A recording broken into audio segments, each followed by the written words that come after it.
The twin dragons of Silver Mountain. Silver Mountain was not tall, but it sparkled like a secret. Each morning, the hills shimmered in silver mist, and the meadow hummed with tiny songs. Atop the mountain lived two very small dragons who were twins. Sil's scales shone like coin light, and Mira glowed like early evening. They were so small they could curl on a dais of dandelions. They loved to play, to chase cotton cloud tails, and to listen for the quiet tinkle that told them the day was beginning. Down in the valley lived a little child named Milo who loved to explore. Milo had a small satchel with a mitten, a crumb of cake, and a warm scarf. He looked up at Silver Mountain every day and wondered what the shy dragons did. One quiet afternoon, when the sky smelled like apple pie and the air was cozy, Milo decided to climb. He tiptoed past daisies and pebbles, singing a small, brave song to keep his feet steady up the silver slopes. Near the top, Milo found a tiny bell on a cloud branch. It was a silver bell that sounded like laughter when the wind touched it. Milo rang it softly, and far above, the twins heard a tinkling giggle. Sil peeked through a cloud, and Mira hummed back a soft answer. The twins fluttered down, curious, their wings pattering like paper. They sniffed Milo's scarf and giggled. "Hello," they said in little dragon voices, and Milo's heart felt as bright as a button. The twins loved visitors. They showed Milo how to tuck a cloud blanket into a pocket and how to make a wind whistle from a reed. Mira hummed a lullaby that sounded like tiny rain, and Sil taught Milo a hopping game that made daisies clap. Milo clapped too and laughed. The three friends sat in a circle, and the mountain felt soft and safe. They shared Milo's crumb of cake and told tiny stories about moon beasts that wore slippers and stars that took naps. But that evening, something small and important was missing. The top of Silver Mountain sighed because its little moon-pebble had gone dim. The pebble usually glowed like a soft nightlight and kept the mountains sparkle.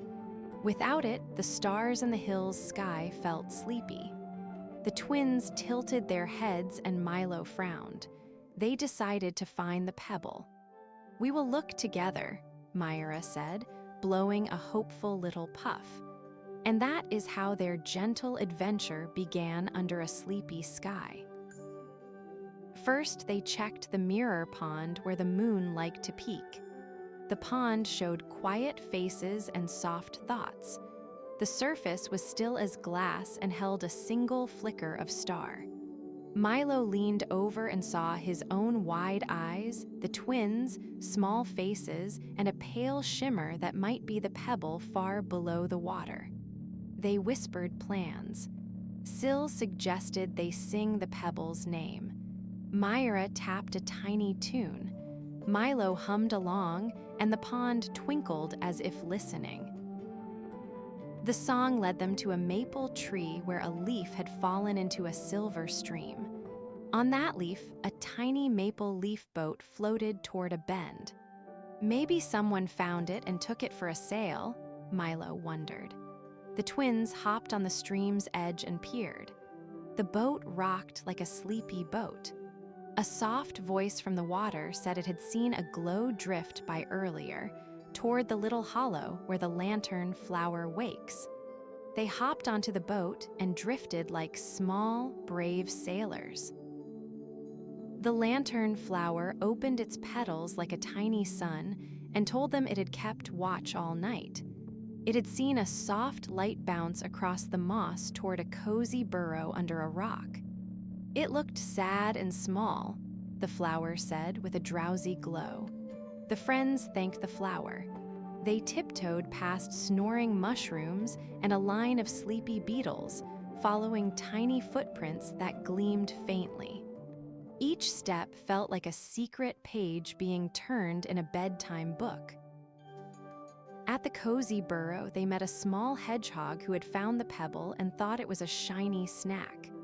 The hedgehog held the glowing pebble in its paws, blinking with surprise. Milo knelt and smiled. "We need the pebble to make the mountains sparkle," he explained softly. The hedgehog sniffed, then nodded. It had meant no harm. It was easy to share when a friend asked so kindly. The hedgehog rolled the pebble into Milo's hands, and they all smiled together. Holding the pebble, Milo felt its warmth like a memory of sun.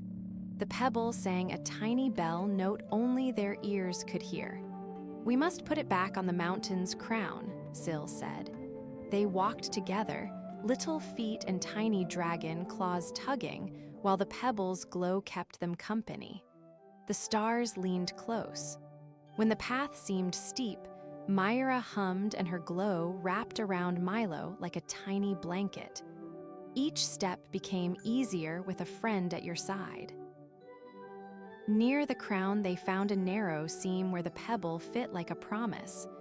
But a gust of wind blew a swirl of cloud and sent the pebble wobbling toward a tiny crack. "Catch it!" cried Milo. Sil leaped, Mira swooped, and Milo stretched his small hands. For a breath, they all held their breath. Then, with a soft thump and a gentle giggle, the pebble landed safe in the seam. It shivered, blinked, and lit the mountain with the sweetest, quietest glow. Light spread like warm honey across the hillside. Flowers opened their sleepy faces. The mirror pond smiled with new stars, and the clouds fluffed themselves into a picnic blanket. The silver bell rang out in time, and even the hedgehog waved its paws. The mountain felt happy again. The twins danced tiny loops in the air, and Milo laughed until his tummy felt like a soft drum. All the small things of the mountain seemed to sing in one gentle chorus. As a thank you, Sil and Mira gave Milo a small star lantern made of stitched light. It fit in his palm like a tiny sun. "For dark corners and bedtime," Mira said. Milo tucked the lantern into his satchel and felt warm inside. The lantern hummed a lullaby, and the twins hummed back. They promised to be friends forever and to meet on soft afternoons to play. Then Milo curled under the cloud blanket and watched the stars come out like curious eyes. When it was time for Milo to go home, the twins showed him the rainbow bridge where colors took a little nap. Milo walked across slowly, with the lantern glowing in his satchel and the pebble's warm memory tucked in his heart.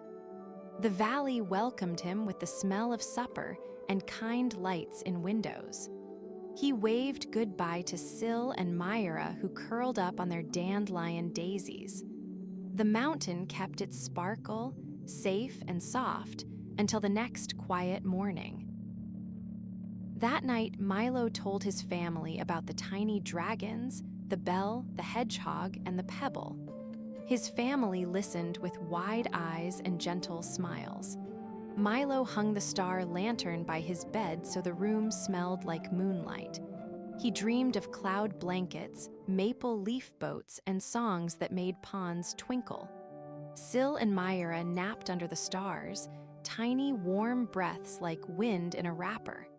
Every now and then the moon winked, as if to say, "Friends who help are magic." Days passed, and sometimes Milo returned to play. Each visit, the mountain seemed to giggle a little louder. The twins taught him new tiny games: how to count clouds, how to skip a note, how to plant a pebble so it would hum when rain tickled it. The villagers would walk by and smile at the shining hill, and sometimes taste the hush of the mountain's songs. Children learned that caring for small things keeps big places bright, like feeding a little lantern with kindness. One evening, the moon leaned close and the twin dragons lay on their backs watching its face. Mira hummed a sleepy tune and Sil blew tiny silver bubbles that floated like questions into the night. Milo sat beside them with the star lantern aglow. "Will the sparkle ever go away again?" he asked in a whisper. "Maybe sometimes," Sil said, "but then friends will listen, share, and stitch it back together." Milo nodded and felt the truth in his small, steady chest. When the story finished and Milo's eyes grew heavy, he curled up safe and small. The mountain hummed a soft goodnight, and the twins tucked the pebble under a quilt of moss to keep it snug. Stars winked, and the silver bell chimed a tiny lullaby. Milo breathed out the day like a small sigh, the lantern dimming to a friendly glow. As the house and hills slept, everything remembered the kind little promises that make bright things stay bright.